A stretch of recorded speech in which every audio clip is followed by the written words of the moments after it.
Hi friends, అందరికీ నమస్కారం. ఈరోజు కథ నీ రాకకై ఎపిసోడ్ నెంబర్ 8.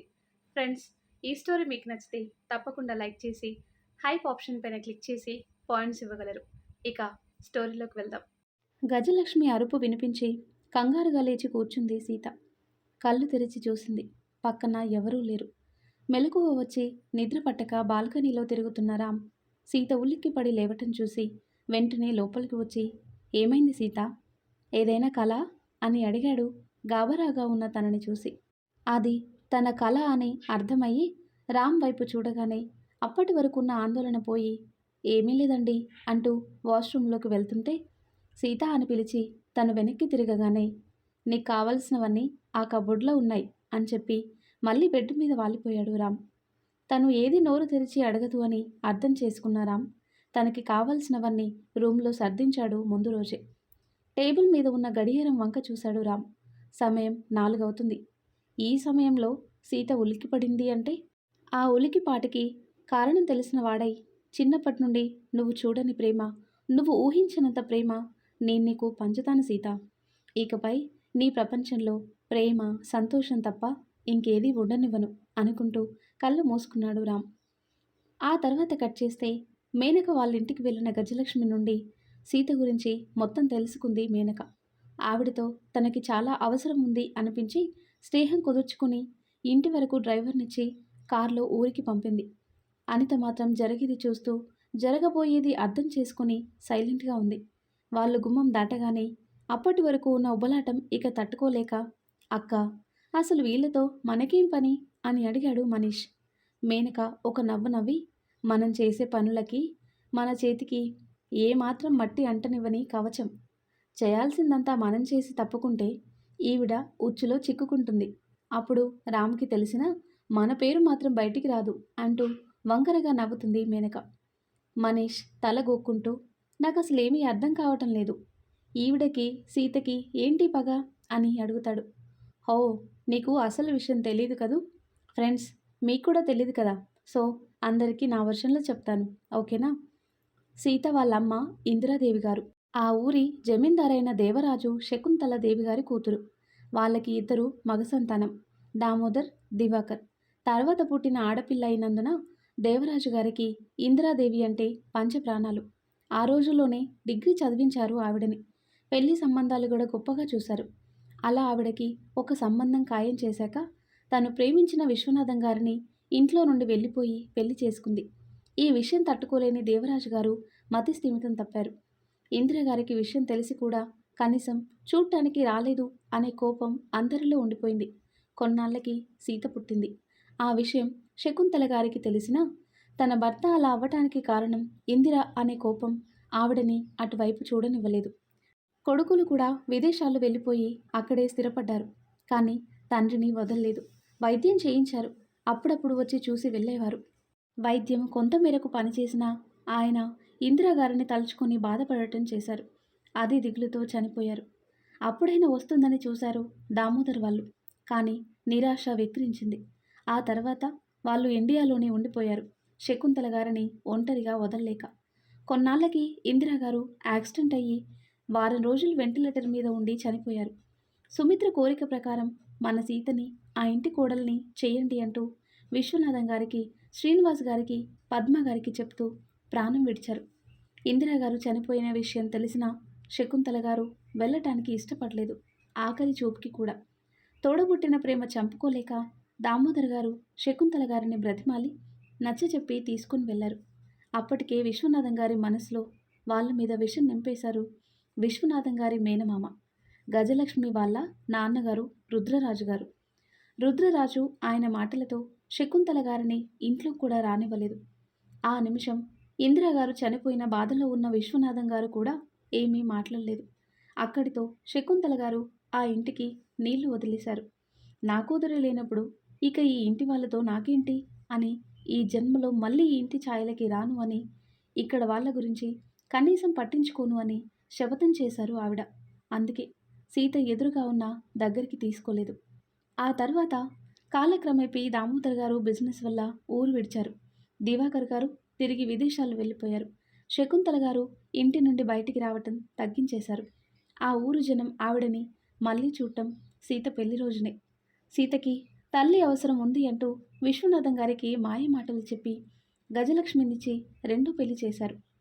ఆస్తి కోసమో భర్త కోసమో సీతని మొదట్లో బాగానే చూసుకునేది గజలక్ష్మి. కానీ ఇందిరాదేవి గారు చనిపోయిన కొద్ది రోజులకే ఆస్తి సీత పేరున రాసేశారు విశ్వనాథం గారు. ఆ విషయం పెళ్ళయ్యి అనిత పుట్టిన కొద్ది రోజులకే తెలిసింది గజలక్ష్మికి, రుద్రరాజుకి. సీత వల్లే తనకి తన కూతురికి అన్యాయం జరిగింది అని విషాన్ని నూరిపోశాడు రుద్రరాజు తన కూతురికి. ఆ అక్కసు సీత మీద చూపించటం మొదలుపెట్టింది గజలక్ష్మి. అది మొదలు ఆ ఇంటి యువరాణిని, అదే ఇంటి పనిమనిషిని చేసింది. ఈ విషయం గమనించిన విశ్వనాథం గారు గజలక్ష్మిని మందలిస్తుండగా తన అక్కని అలా మాటలనటం జీర్ణించుకోలేక చేతికి అందిన కర్రతో కొట్టాడు రవీంద్ర. ఉన్న చోటే కూలిపోయారు ఆయన. తన తండ్రి నూరిపోసిన విష ప్రభావం వల్ల భర్త చావుతో పోరాడుతున్న మంచానికి పరిమితమైన ఏ రోజు పట్టించుకోలేదు.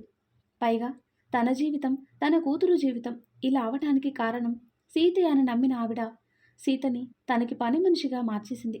ఆస్తి విషయం కూడా ఎవ్వరికీ తెలియనివ్వకుండా జాగ్రత్త పడింది. ఎప్పటికప్పుడు పద్మగారు మాట్లాడినా గజలక్ష్మి గొడవ పెట్టుకునేది. మళ్ళీ ఈ ఇంటి వైపు వస్తే తన తమ్ముణ్ణి, మేనకోడల్ని చంపేస్తాను అని కూడా బెదిరించి పద్మగారి నోరు మూసేసింది. శ్రీనివాస్ గారు సీత పరిస్థితి ఒకసారి శకుంతల గారికి చెప్పినా మాట మీద నిక్కచ్చిగా ఉన్న ఆవిడ మనసు తరుక్కుపోతున్నా కరగలేదు. ఇక ఉపయోగం లేదు అనుకున్నారేమో. ఆవిడకి సీత పరిస్థితి చెప్పటం ఆపేశారు. తనకి అడ్డు ఆపలేదు కనుక సీత మీద కసి రోజురోజుకి పెంచుకుంది గజలక్ష్మి. మాటలతో చేతులతో సీతని హింసిస్తూ తన మనసులో రేగే అసూయ జ్వాలని చల్లార్చుకునేది. తన తండ్రి మీద ఉన్న ప్రేమ వల్ల తనక్కడ నుండి వెళ్ళిపోతే తన తండ్రిని చంపేస్తామని బెదిరించిన రవీంద్ర మాటల ప్రభావం వల్ల అన్నీ భరిస్తూ అక్కడే ఉంది సీత. ఏ రోజు తన కష్టాలు నోరు తెరిచి ఎవరికీ చెప్పుకునేది కాదు సీత. ఎవరైనా జాలిగా మాట్లాడినా అక్క నుండి వెళ్ళిపోయేది తప్ప గజలక్ష్మి గురించి ఎవరికి ఏమీ చెప్పేది కాదు. ఆఖరికి పద్మగారికి కూడా. గజలక్ష్మి తిట్టినా కొట్టినా వాతలు పెట్టినా ఈడ్చుకెళ్ళి బయట వేసిన గుమ్మం దగ్గరే ఉండేది తండ్రి కోసం.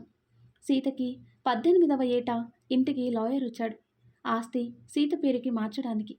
ఒంటింట్లో ఉన్న సీతని చూసి అది ఎక్కడ వేలిముద్ర వేస్తే తనకి అన్యాయం జరుగుతుందో అని పొయ్యి మీద ఉన్న పెనంకి సీత చెయ్యి అతికించింది. అరచేతిలో చర్మం కాలిపోయి కనీసం ఏది పట్టుకోవటానికి రాలేదు. అది చూసిన లాయర్ వచ్చిన దారినే వెళ్ళిపోయాడు. చెయ్యి మొత్తం కాలిపోయి బుగ్గలు పొడిచిన అన్నంలో కారం వేసి పెట్టింది గజలక్ష్మి. ఆ చేతులతోనే ఇల్లంతా శుభ్రం చేయించింది. ఆస్తి చేయిజారిపోకూడదని పరమనీచుడైన తన తమ్ముడికి సీతని పెళ్లి చేస్తే ఆస్తి తమ్ముడికి వెళ్తుంది కనుక ఇక వాడి పేరున ఉన్న ఆస్తి తనదే అవుతుంది అని కుట్ర పన్ని వాడితో పెళ్లికి ఏర్పాట్లు చేసింది. పెళ్లికి ముందు రోజు కూడా రవీంద్ర తన మీద అరవటానికి కారణం సీత అనే అక్కసుతో సీత అరికాళ్ళకి ఇనుప కడ్డితో వాత పెట్టింది.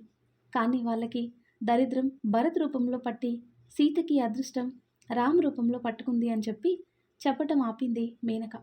అది మొత్తం విన్న మనీష్, మరి భరత్కి సీతకి ఏంటి రిలేషన్ అని అడిగాడు. విశ్వనాథం గారి అక్క పద్మ అయితే చెల్లి సుమిత్ర. ఆవిడ హైదరాబాద్లో చదువుకునేవారు. మంచి వాళ్ళంతా వెధవలకే పుడతారు అనేది ఆవిడ నిరూపించిన సత్యం. దశరథ్ గారు అప్పటి నుండే కష్టజీవి అయితే శరత్ గారు అప్పట్లోనే జల్సాజీవి. అయినా సుమిత్ర గారు ఆయన్ని ఇష్టపడ్డారు, ప్రేమించారు. ఈ విషయం ఇందిరాదేవికి కూడా తెలుసు.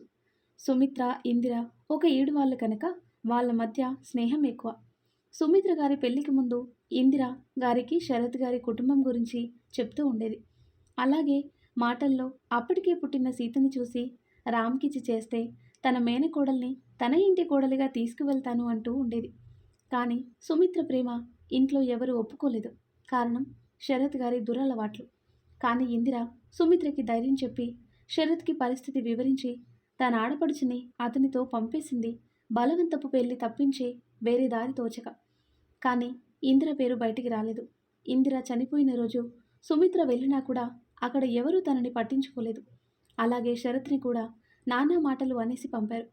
కొన్నాళ్ళకి మళ్ళీ ఒకసారి సీత కోసం వెళ్ళినా అప్పటికే సీత అంటే గిట్టని గజలక్ష్మి శరత్ గారిని అవమానించి పంపింది. చాటుమాట వ్యవహారం నడిపి దొంగ పెళ్లి చేసుకున్నావంటూ. ఆ రోజు గజలక్ష్మి నోటికి పద్మగారు అడ్డుపడలేకపోయారు. మౌనంగా ఉండి తను కూడా గజలక్ష్మి మాటకు ఒత్తాసు పలికింది అని సుమిత్ర గారు ఆ రోజు నుండి ఆ ఇంటికి మళ్ళీ వెళ్ళలేదు. అప్పటికే సుప్రజ గారు నెలల నిండి ఉన్నారు. కొద్ది రోజుల్లోనే డెలివరీలో ఎక్కువ రక్తస్రావం వల్ల భరత్ బాధ్యత కౌసల్య గారికి అప్పగిస్తూ, తోడబుట్టకపోయినా నన్ను సొంత చెల్లిలాగా ఆదరించావు. అలాగే నీ కడుపున పుట్టకపోయినా నా కొడుక్కి తల్లి ప్రేమ పంచు అక్క అంటూ, వీలైతే సీతని ఈ ఇంటి కోడలిగా తీసుకురండి అని ఆఖరి మాటగా శరత్ గారికి చెప్తూ కన్ను మూశారు.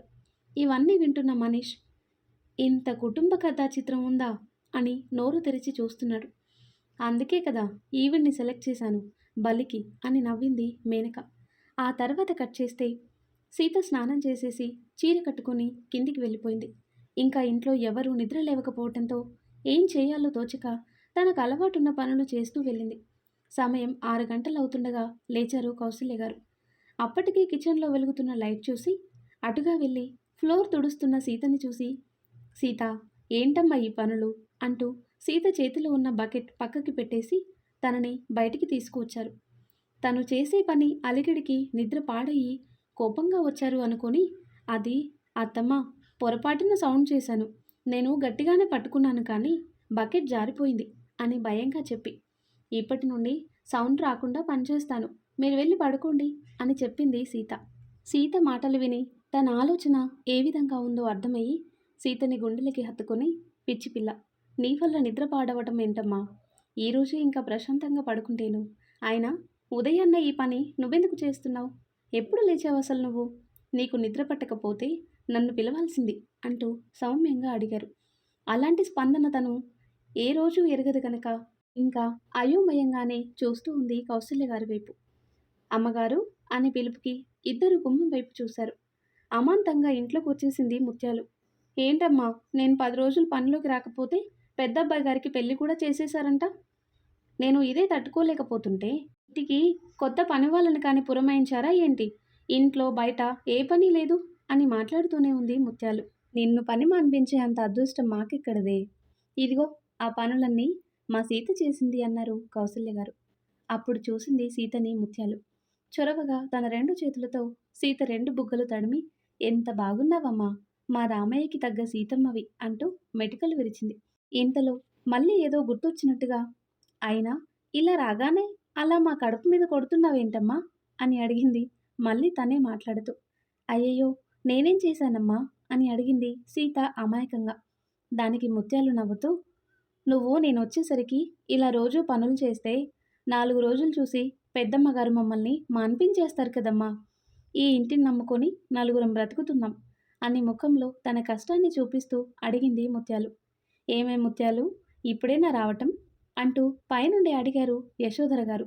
అవునమ్మగారు, అయినా మీరేంటండి నేను లేని వేళ చూసి పెళ్లి చేశారు అని అడిగింది ముత్యాలు.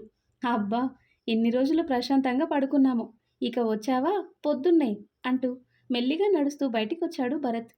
అయ్యో చిన్నబ్బాయి గారు, ఏంటండి ఈ దెబ్బలు అంటూ అభిమానంగా అడిగింది. ఆ మాటకి సీతకి బాధ కలిగినా ఏమీ మాట్లాడలేక చూస్తూ ఉండిపోయింది. ఏం లేదులే, చిన్న యాక్సిడెంట్ అన్నాడు భరత్. సరే సరే పని కానివ్వు అన్నారు యశోధర గారు గదిలోకి వెళ్తూ.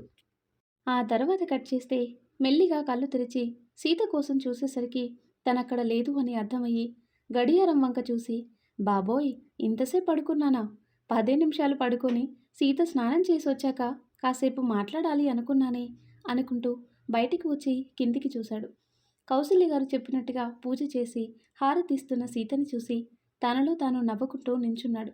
విశ్వనాథం గారు, పద్మా శ్రీనివాస్ గారు వెళ్ళటానికి రెడీ అయ్యి కూర్చున్నారు. అప్పటికే లేచి రెడీ అయిన దశరథ్ గారు, కౌసల్య, కాఫీ అంటున్నారు కిందికి వస్తూ. హా, తెస్తున్నాను అని వంటింట్లో నుండి సమాధానం చెప్పారు ఆవిడ. నేనిస్తాను, ఇలా ఇవ్వండి అత్తమ్మా అని అడిగి తీసుకుంది సీత. హాల్లో ఉన్న అందరికీ ఇచ్చి లోపలికి వెళ్ళగానే చేతిలో మరొక కప్పు పెట్టి, ఇది రామ్కి అని చెప్పారు ఆవిడ. పైకి వెళ్ళటానికి సిగ్గుగా అనిపించి 1 నిమిషం అక్కడే ఉండిపోయింది సీత. సీతమ్మ, అలా నించుండిపోయారేటి, మీ ఆయనగారికి కాఫీ ఇవ్వటానికి కూడా ఇలా సిగ్గుపడితే ఎలాగమ్మా అంటూ పరిహాసమాడుతుంది ముత్యాలు. కౌసల్య గారు నవ్వుతూ, వెళ్ళమ్మా, ఇచ్చేసిరా అన్నారు.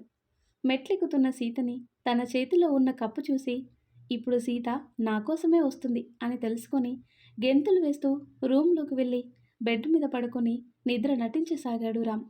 కాసేపటికి సౌండ్ రాకుండా డోర్ తెరుచుకుని లోపలికొచ్చింది సీత. డోర్ ముందుకు వేసి బెడ్ వైపు వచ్చి రామ్ని కప్పుని మార్చి మార్చి చూసి ఇప్పుడు ఈయనని ఎలా నిద్ర లేపటం అని ఆలోచిస్తూ కాఫీ చల్లారిపోతుందేమో అని రామ్ అని పేరు పెట్టి పిలవలేక ఏమండి అంటే ఏమనుకుంటారోనని సతమతమవుతూ ఉండిపోయింది. ఒక కన్ను సగం తెరిచి సీత కష్టాలు చూసి లోలోపల నవ్వుకుంటున్నాడు రామ్. మరి ఆ తర్వాత ఏం జరుగుతుందో నెక్స్ట్ వీడియోలో తెలుసుకుందాం. ఎంతో ఇంట్రెస్టింగ్గా ఉండే ఈ స్టోరీ నెక్స్ట్ పార్ట్స్ కోసం ఈ వీడియో లైక్ చేసి మన ఛానల్ని తప్పకుండా సబ్స్క్రైబ్ చేయండి. Thanks for watching.